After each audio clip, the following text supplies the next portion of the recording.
Déclaration de la convergence citoyenne pour la démocratie et la République. Depuis un moment, la situation sécuritaire au Sahel en général et celle du Niger en particulier inquiète énormément les populations frappées par des terroristes qui ont encore tué ce dimanche 21 mars 2021 137 personnes au Niger, s'ajoutant aux 66 morts d'attaques commises il y a 6 jours auparavant. Cette situation très préoccupante mérite des mesures les plus adaptées pour mettre un terme à cette barbarie meurtrière qui endeuille nos différentes populations se trouvant dans les zones de 3 frontières et celle de la région de Difa. À ce titre, je vous demande d'observer 1 minute de Fatiha à la mémoire de leur âme.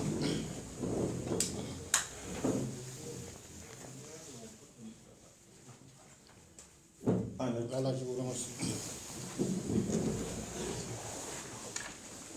Avec la proclamation du résultat définitif du deuxième tour de l'élection présidentielle du 21 février 2021, en son arrêt numéro 23/CC/ME du 21 mars 2021, la Cour constitutionnelle a déclaré Mohamed Bazoum élu avec 2 490 049 votants, soit 55,66% des voix exprimées valables. L'opinion nationale et internationale a accueilli avec ferveur cet événement historique qui marque l'aboutissement de notre processus électoral et qui consacre pour la première fois la succession entre 2 présidents démocratiquement élus de notre pays. C'est le lieu de rendre un vibrant hommage à son Excellence Issoufou Mahamadou, qui a créé les conditions d'élection libres, transparentes et incontestables. C'est aussi le lieu de saluer les Nigériennes et les Nigériens qui ont affirmé leur détermination de vivre dans la paix, la cohésion et la stabilité tout en accomplissant leurs devoirs civiques dans le pluralisme politique. Nonobstant cette attitude exemplaire du peuple nigérien et la situation sécuritaire préoccupante, une portion des leaders politiques a voulu imprimer un style nouveau dans la vie politique nigérienne, celui de contester les résultats des élections si toutefois ces résultats ne leur sont pas favorables. Cette attitude dangereuse en démocratie a consisté à créer des rumeurs les unes plus abracadabrantes que les autres, à inventer et diffuser des chiffres pour prendre de l'avance sur la Cour constitutionnelle, pourtant seul juge électoral.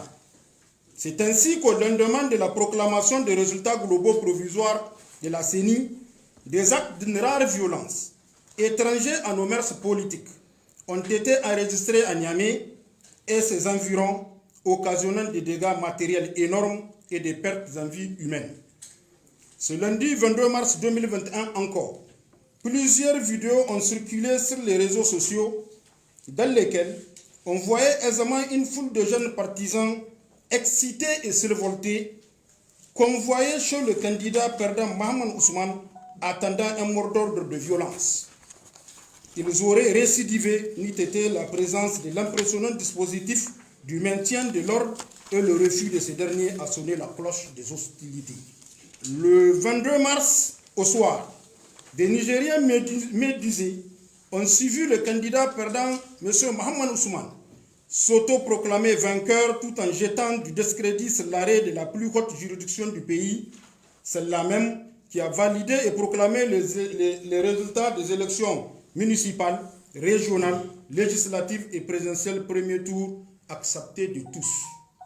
Eu égard à tout ce qui précède et au vu de la menace qui pèse sur nos institutions démocratiques, nous, leaders de la convergence citoyenne pour la démocratie et la République, réunis à l'effet d'examiner la situation socio-politique du Niger, rendons la déclaration dont la teneur suit. 1. Réaffirmons notre attachement au principe de la démocratie pluraliste et à l'état de droit tel que défini dans notre constitution, à laquelle le peuple nigérien a juré respect, loyauté et fidélité. 2. Rappelons aux acteurs politiques que la souveraineté nationale appartient au peuple. Aucune fraction du peuple, aucune communauté, aucune corporation, aucun parti politique ou association politique, aucune organisation syndicale ni aucun individu ne peut s'en attribuer l'exercice. 3. Rappelons que toute atteinte à la forme républicaine de l'État est un crime de haute trahison puni comme tel par la loi. 4.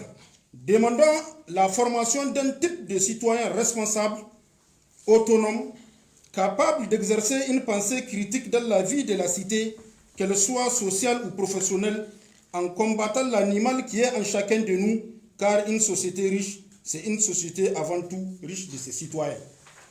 5. Demandons au président de la République, entrant, d'être au-dessus de la mêlée et de rassembler les Nigériens et les Nigériennes autour de l'idéal de la fraternité, du travail, du progrès, et cela sans discrimination aucune. 6. Demandons encore une fois de plus au nouveau président démocratiquement élu de créer toutes les conditions pour une bonne gouvernance démocratique et administrative, débarrassée des pratiques malsaines afin de réduire les inégalités sources de frustration. 7. Appelons les candidats perdants à prendre de la hauteur et mettre l'intérêt du Niger et de son peuple en avant pour s'inscrire dans une logique de paix et de stabilité en conduisant une opposition responsable et constructive.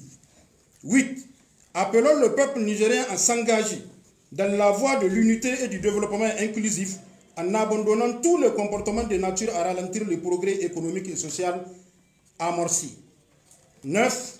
Appelons la communauté internationale et les partenaires techniques et financiers à accompagner le peuple nigérien dans sa quête pour le bien-être de tous et de chacun.